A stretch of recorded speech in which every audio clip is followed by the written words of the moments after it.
Thank you very much. So team, if you're ready, I'll give you the floor. Thank you very much. Thank you. So, ladies and gentlemen, welcome to our presentation. And wherever you are in the world, good morning, good afternoon, or good evening. And welcome to the presentation. We're going to answer a not so simple question: how to build social value legacy through megasport events. And for that, we have a team. And here today, we have live from Qatar, Yasmin. And here in Lausanne, we have Yoko and myself, Martin. And we're going to guide you through a presentation divided in 4 big blocks, where we're firstly going to present you an overview of the project, the main topics on megasport events, social legacy, the SDGs, and the methodology. And we're then moving forward to a more detailed explanation on the framework that we created. And that, as you can see, it has 4 legacy pillars and 5 levers. And in the end, we're presenting you the key remarks and the conclusion.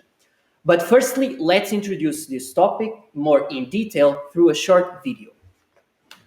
Megasport events. They can be defined as a festivity that brings together not only athletes, but also communities, sponsors, and media. They are known for bringing everyone together and celebrating humanity for a few weeks. But after it, what happens? We all have seen these abandoned stadiums, destroyed venues, and infrastructures. At the end of these events, thousands of dollars were spent, infinite resources were used for just a couple of weeks.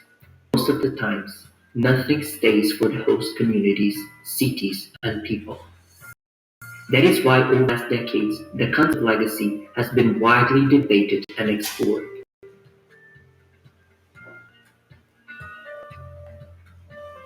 For megasport events, legacy is viewed as all that remains and all the consequences of the event in its environment. However, most of the times, people only relate this concept with the future use of venues. But legacy affects many aspects, such as society, culture, politics, environment, economy, and the urban part of a host city. In fact, the concept of legacy includes several dimensions, such as tangibility, duration, location, connection with sport, intention, and reach. A current trend and important factor on legacy is the creation of social value and how projects can deliver and promote social equity and inclusion. And since megasport events are transformational opportunities both for sport citizens and cities, Arup aims to be part of this shift and deliver effective solutions on social value to event owners and host cities. For that reason, this presentation will answer on how social value can be delivered through megasport events against the backdrop of COVID-19 and a new normal. So, as we just seen, social value is a key trend in companies and organizations. But what is exactly social value? Where we cannot give you a precise and concrete definition because this is a very broad and big concept. But in a few lines, social value is everything that brings quality of life to the people, to the communities. It goes from creating better employment opportunities to providing better education or even addressing environmental sustainability. But why are they so connected with the SDGs, the United Nations Sustainable Development Goals? Well, because every time you're addressing one SDG, you are creating social value to the people. And the SDGs, we all know them, they are 17, and they are a call for action. And nowadays, every company, every school, every organization is working at least in one SDG. And if you look very well, they are creating social value in the end. But now, why is social value so important for the megasport events?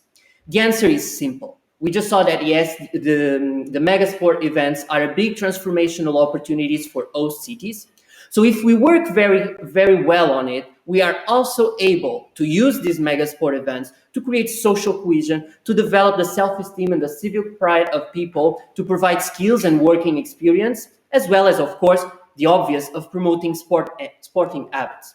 So one of the goals of this project and the framework that we then develop is to create a shift from a mindset that the mega sport events are just from the economical or the infrastructure point of view and create a shift to a more social value one. So for it, we started our work going firstly on the secondary data on reports, academic books, academic articles, documents, in order to know a bit more on what is social value, what is being done on legacy, and what is being developed on the mega sport events beyond the 2 week of the event. So we collected enough information to create an interview guide where we then did 22 interviews to relevant organizations coming from the grassroots to the big federations and big sport events, and interviewed the sport managers and decision makers in order to get the best insights as possible so that we could later create the framework that we're going to present. And for it, we coded all the data, we triangulated it, even with the secondary data, and we were able to create this framework, which is divided in 3 stages, four pillars and 5 levers, that is now going to be explained in more detail. Thank you, Martin. In order to create a lasting legacy using a mega sport event, the citizens' needs must be put in the heart of the strategy, and therefore, identifying those needs is the first step. Needs are categorized in levels, starting from the core, the physiological needs, which include the basic needs of a human being: water, food, and shelter. The event should be used to find solutions to meet those needs.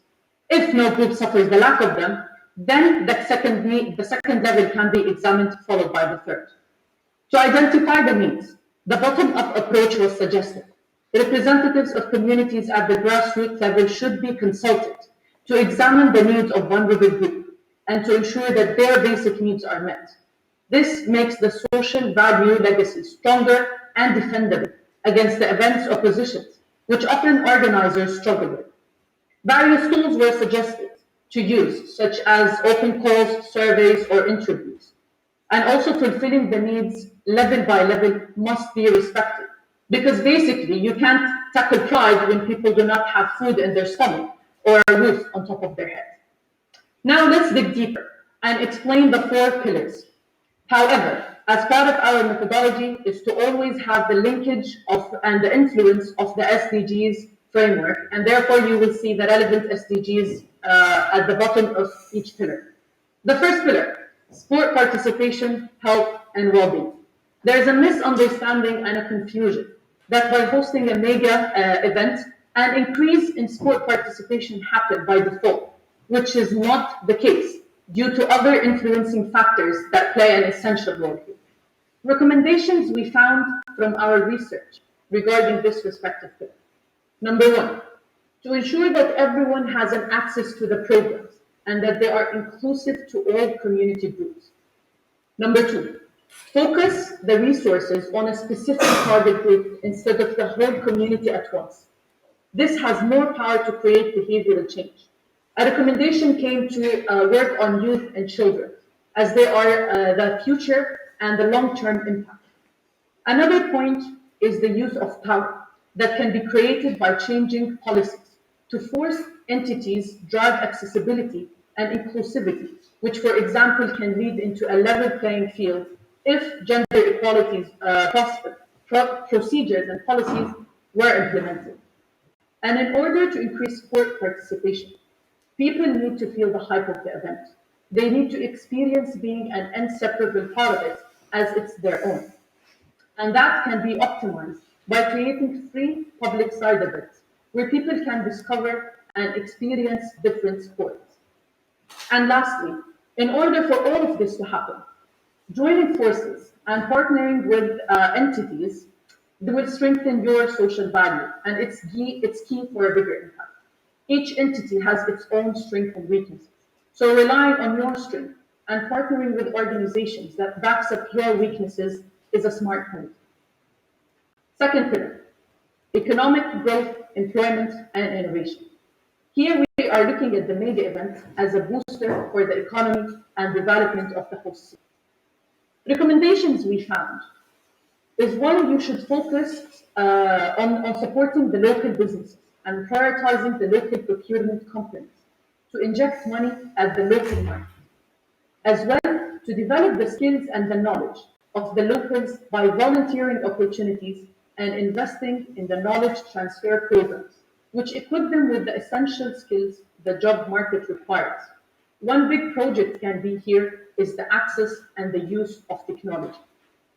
And lastly, use the event to promote open calls for technological and innovation projects, where creativity is encouraged and people can leverage on their ideas. Third pillar, urban development and environmental sustainability, will basically how to look at the event's infrastructure to positively impact the community. Recommendations we found. Number one, use the event and its investment to build infrastructure that is not only used for the 2 weeks of the event, but for the locals' daily lives, which will be used constantly after the event to ease their living and create social integration, especially to those who live in an inaccessible area. As well, think of the environment and its sustainability by following and implementing international sustainable frameworks such as the SDGs and the ISO. Fourth and last pillar, social and cultural inclusion. Looking at the event with the lens of enhancing social cohesion and empowering vulnerable groups. Recommendations we found. Number one, focus on building social initiatives before, during, and after the event, which leads to engaging a wider group of the population. Number two, use the spirit of the event to engage people and leverage on their abilities through volunteering and cultural programs. And lastly, educate people about social value and apply legislations that will support inclusivity of minorities. And now is the time to explore the three phases of social value legacy. Unfortunately, we don't have the time to go specifically into each and every single one of them, but they are all mentioned in details in our report. But here are the main takeaways that you should learn from this presentation. At the planning and bidding phase, we encourage you to ask bold questions.